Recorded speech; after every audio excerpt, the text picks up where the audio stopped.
Even when you feel low, you can still go. Even when you feel slow, you can still go. Even when there's no hope, you can still go. I never answer to no, man, I still go. Go, go, go, go, go, go, go, go, go, go, go, go, go, go, go. Hustle hard. All right, welcome back, Spurs fans and Spurs Alley. We're here to talk about now the new trade, the really the biggest trade that just happened this offseason. That's, of course, Dame Lillard getting his wish and getting out of Portland and teaming up with Giannis Antetokounmpo and Milwaukee. So, as Spurs fans, I mean, it's a Spurs team, a Spurs really just the Spurs season. How's it going to affect us in the future? Right now, what do you think is going to happen as far as with this trade happening and the Spurs? Any thoughts on that, Anthony? Well, I mean, the first thing that comes into my mind, and I'm pretty sure all the NBA players are going to be thinking the same thing. Is there's a threat.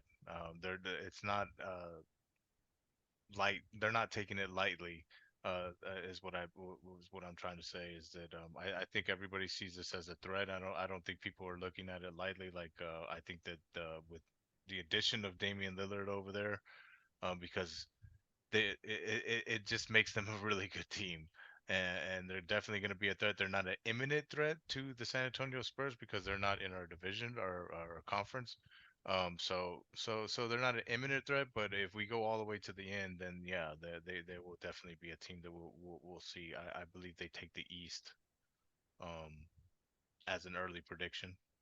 I mean, they're obviously those championship favorites. I think Vegas already made them the favorites with this trade.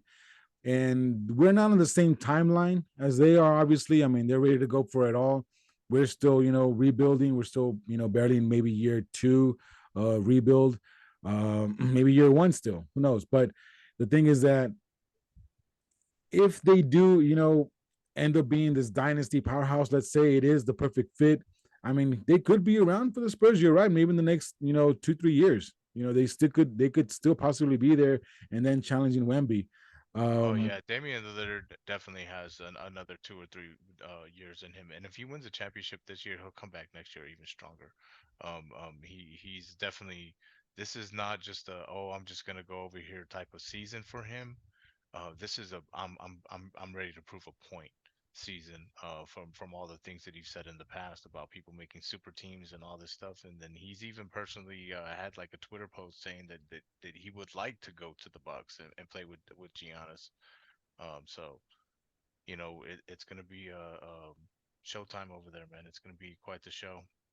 with the effects on the Spurs and the Spurs season, I think the most obvious effect that it's going to have on the Spurs is now Scoot Henderson is obviously by himself. He's going to be the main man over there. He's going to be the biggest threat for Wemby to win the Rookie of the Year. Maybe besides Chet Holmgren, right? Everybody's also jumping on the Holmgren bandwagon there. But I mean, Scoot Henderson, his explosiveness, he's NBA ready. I mean, I think this opens up the door. There's no more cloud over there about what's going to happen, and it's just going to make it even tougher for Wemby to win that Rookie of the Year. Yeah, you're absolutely right about that. Without Damian Lillard there, it's going to be an open door for Scoot to be over there, and Scoot is quite the player. I believe that he's going to be the second best player for Rookie of the Year candidate. I think it's going to be Wimby. I think that after that it's going to be Scoot, and Scoot, like you said, is going to be right on his tail the whole year. Especially without Damian Lillard there now, he's the man. He's gonna have the green light any which way he wants to go. He's not just a shooter though; he is a team player. He's a complete player. Yeah, Um, he's really impressed me from the things that I've seen from him. Yeah, I'm excited to watch him play as well. he has that dog in him. You can tell that he came from maybe a really tough situation, and he's taking advantage of every opportunity he's got.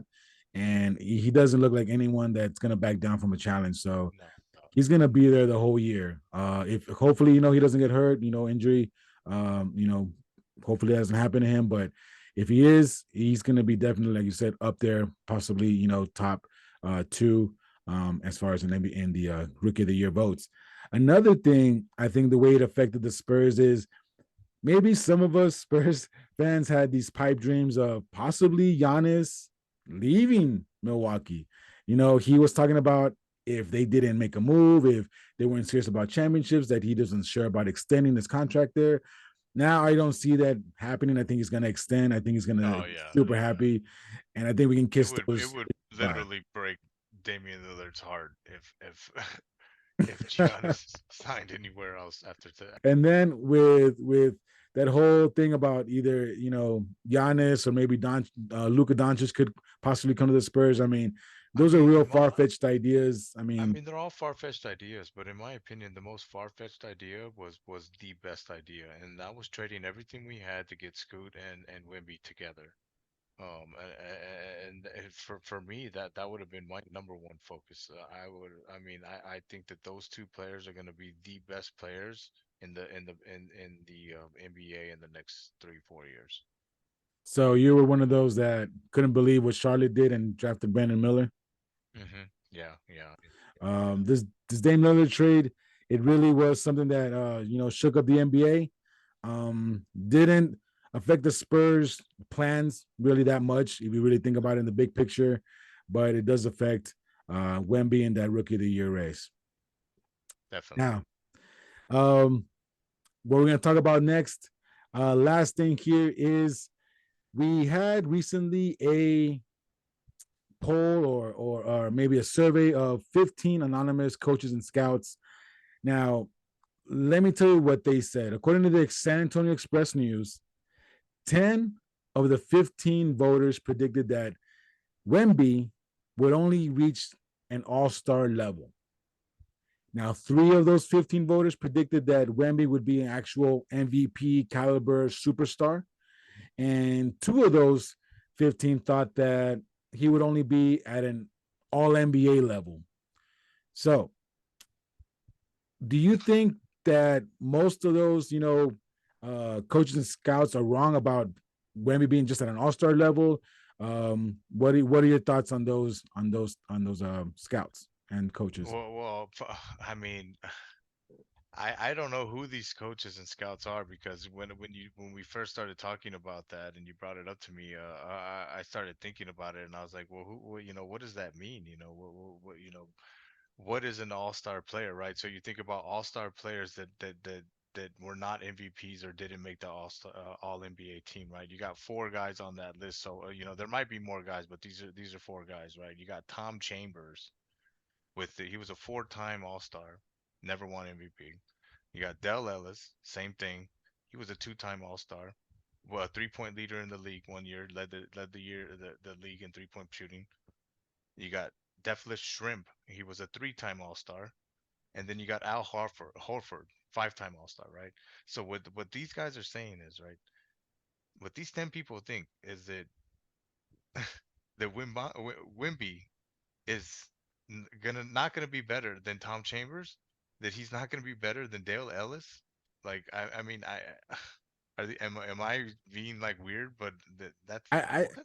it smells a little bit like they're hating. It just smells a little bit like they're not on the Wemby bandwagon, and I I think mean, they. even if you think about it like this way, right? So let's talk about the All NBA guys, the guys that made All NBA that didn't get MVPs, right? You got Patrick Ewing, you got Clyde Drexler, Rick Barry, Scottie Pippen. And Scotty's the only one on the list that I say, okay, I agree with that.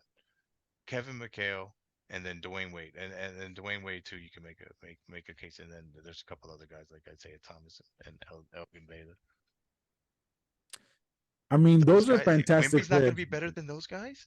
Those are some really, really good players right there. I mean, Rick those Barry, those are some franchise type players there, right? Wemby's not going to be better than Rick Barry.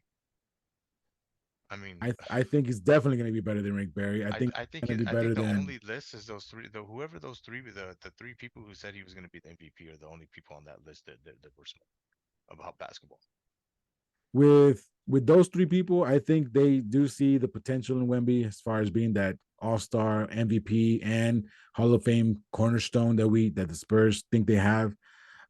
It's just surprising though that you would think maybe that it would be 7 or 8 of those type of people that would think that, I can see, people just thinking he's going to be all NBA because there's some really good all NBA players.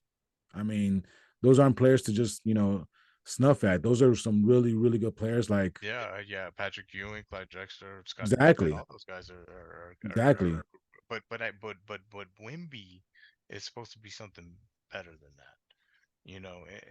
He's not the prototypical. He's not anything like these guys coming out of high school or college. None of them are seven. His height and his has his abilities and everything. None of them.